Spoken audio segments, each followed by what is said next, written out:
तो सभी को प्रभु यीशु मसीह के मधुर नाम है जय मसीह की। मेरे प्रियो, मैं आपको छत्तीसगढ़ से एक बहुत बड़ी गवाही बताना चाहता हूँ कि ये जो बहन बैठे हैं मेरे साथ, इनके जीवन में परमेश्वर ने बहुत अद्भुत तरीके से कार्य को किया। इस घर में जब हम आए प्रेयर करने के लिए, और इस बहन के जीवन में बहुत सारी ऐसी दुष्ट आत्माओं ने अड्डे बना के रखे हुए थे, और इसका एक छोटी सी बेटी है, लड़की है, वो बेचारी दूध पीती थी, उसको भी बड़ी मुश्किल को झेलना पड़ रहा था।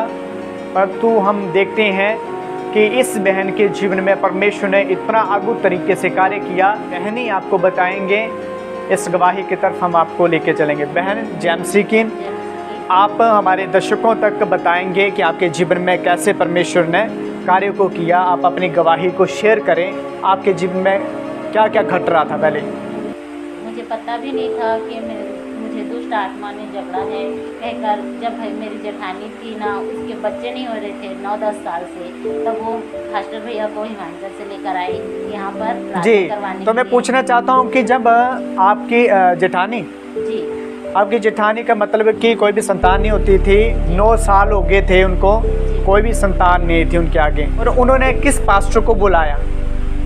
Rimple faster. Okay, Rimple pastor को बुलाया जी। और उस बहन के द्वारा ये विश्वास में धीरे धीरे आई। हाँ जी, बताइए। फिर रोज ने यहाँ पर प्रार्थना की।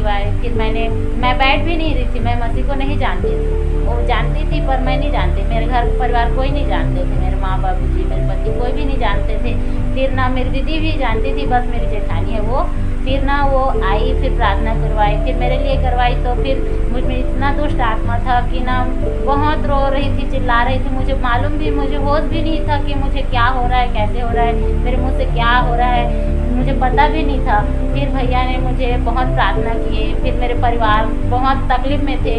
फिर मेरे पति ने और मेरा भाई सब मुझे लेकर टुंडरी गए। टुंडरी से ने भैया ने कहा कि यहाँ पर तुम 7 कलश आना, फिर यहाँ पर तुम्हारा प्रेयर होगा, फिर तुम्हें छुटकारा मिलेगा।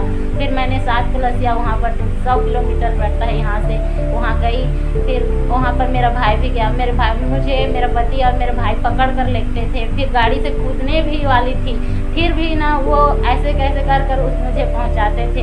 मेरी बेटी इतना रो रही थी, मेरी बेटी छोटी सी बच्ची थी, दूध पीने के लिए ना इधर रो रही थी। उसकी बुआ थी, उसके घर में रहते थे, मेरे मायके में भी नहीं रहती थी, ना मेरे ससुराल में भी नहीं रहती थी। मेरे गांव वाले बोलते थे ये डर कर भाग गई है, यहाँ पर लड़ाई झगड़ा करवा कर भाग गई है। लेकिन ना मुझे विश्वास था मेरे प्रभु यीशु मसीह ने मुझे चंगा करेगा ही करेगा। तो मेरे पति इतना रोता था, मेरी बेटी भूख ही है, मेरी पत्नी बचेगी या नहीं बचेगी कर वो रोज़ रोता था, रात भर रोता था, रात को सोता भी नहीं था। मेरी बेटी भी रोती थी।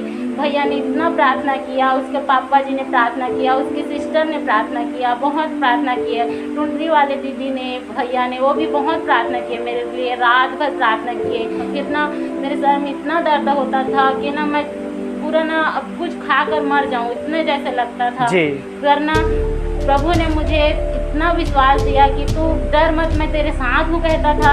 फिर ना मेरे मन में, मतलब मेरी बेटी, मेरे पति दिखता था। फिर ना उसने बोला तू ठीक हो जाएगी। मेरे भाई ने मुझे पकड़ कर ले गए, दोनों गाड़ी में बैठा कर ले गए। तो मैं पूछना चाहता हूँ कि परमेश्वर ने आपके जीवन में बहुत अद्भुत तरीके से काम को किया। आस पड़ोस था, काफ़ी तंग होता था और बोलता था कि आप ऐसे बिना मतलब से जो गलत कर रहे हैं, झूठ मूठ का ढोंग पखंड कर रहे हैं। तो मतलब कि जिस समय आप जिस अंधकार की ताकतों से मतलब कि झेल रहे थे, वो आपको ही पता है। परमेश्वर ने इस बहन को छुटकारा दिया। तो परमेश्वर का मैं धन्यवाद करता हूँ इस गवाही के द्वारा। मैं विश्वास करता हूँ कि ये गवाही आप सभी के जीवन में कार्य को करेगी। आप सभी को प्रभु यीशु मसीह के नाम से जय मसीह।